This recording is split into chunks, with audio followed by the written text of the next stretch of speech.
Hello, everybody. Happy Friday. Wanted to bring you 3 quick updates as we enter into this final week before Christmas comes. It's just around the corner.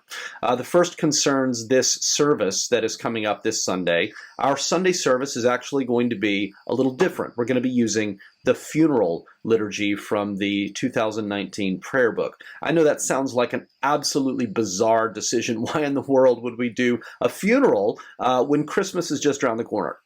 The first reason is that we are not yet at Christmas. We're still in the season of Advent. And during Advent, we take time to contemplate the fact that Jesus came to earth through the incarnation and that Jesus will one day come again. And as a part of that contemplation, we spend time thinking about what we actually believe about death and life after death. Because the coming of Jesus really changes how we think about life after death and what we believe. So it's a very Advent thing to do to worship the Lord using a funeral liturgy, actually. The second reason is that I think many of us know that the holidays can be actually a pretty painful time for many of us. And it's a time when we tend to think about death more than other times of the year. It's a time when those of us who have lost people we love, we're keenly aware of their absence and we miss them, and that can be particularly painful during the holiday season. It's also a time when those of us who are grieving miscarriage or infertility, this can be a particularly painful time for those of us who are experiencing those things. And I think especially this year, as we consider the fact that the death toll due to COVID in our country has exceeded 800,000 at this point, more deaths this year than last year. And as we look down to places like Kentucky, where the death toll is still rising in the wake of all of that devastation. And it can be really hard to face grief like this in the holidays because we feel like the holidays are a time when we're supposed to be happy. But in our church, we place a high value on emotional health and on emotional honesty. And so my hope is that this service can be a time for those of us who are grieving to be emotionally honest about that grief, whatever grief or sorrow or pain we may carry with us these days. The third reason is that we're doing a sermon series in embodiment, and we've talked about various aspects of our embodiment, and this Sunday we're going to be talking about, as the final sermon in the series, death and resurrection, and what we know about the resurrection body and the hope that that offers.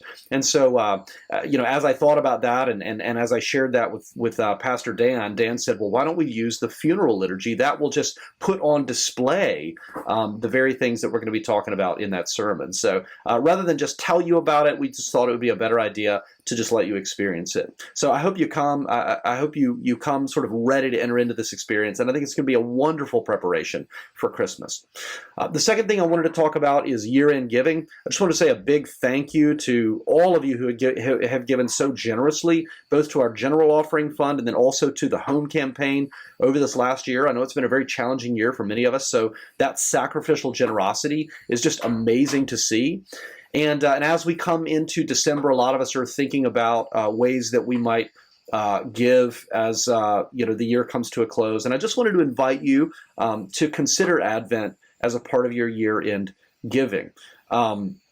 Financially, we're in a really good position thanks to everyone's generosity. That being said, we are a little behind in our projected income for this point in the fiscal year. We absolutely trust that the Lord is going to provide for our needs. God has always done that ever since we started our church 14 years ago. But I wanted to extend that invitation to those of you who want to give and be a part of that. That there are a few ways that you can do that as the year closes. Any gifts that you want to appear on the 2021 giving statement need to be received by December 31st. And so there are a few ways you can give. You can make a gift online, either on or before December 31st. You can go to our giving page on our website. You can give by EFT on or before December 31st. And you can also give gifts of stock. And this is new, and I can't believe I'm saying this. As of now, we are accepting gifts in the form of cryptocurrency. I'm not even kidding, cryptocurrency. But all of that needs to be given on or before December 31st. And then finally, you can give by check. You can do that this Sunday in our worship service. You can bring a check, or you can send a check by mail. Again, all year-end gifts need to be postmarked by December 31st. All of this information can be found on our website, on our giving page, and obviously if you have any questions, you can reach out to us and we'll be happy to answer any questions you might have. The last announcement is just to remind you about our Lessons and Carols service that's going to be happening on Christmas Eve at 4 p.m. It's going to be a somewhat brief service compared to our normal services. It's going to be very much oriented toward kids, and so it's going to involve a lot of kids, and so we're really excited about that. It's going to be a traditional Lessons and Carols service where we have lots of singing and scripture readings, and then a reception to follow. This is a great opportunity to bring family, friends, neighbors, people who might not normally go to church. It's going to be a great way to enter into the celebration of Christmas together. So that's December 24th at 4 p.m. at our normal location, Tacoma Park, SDA.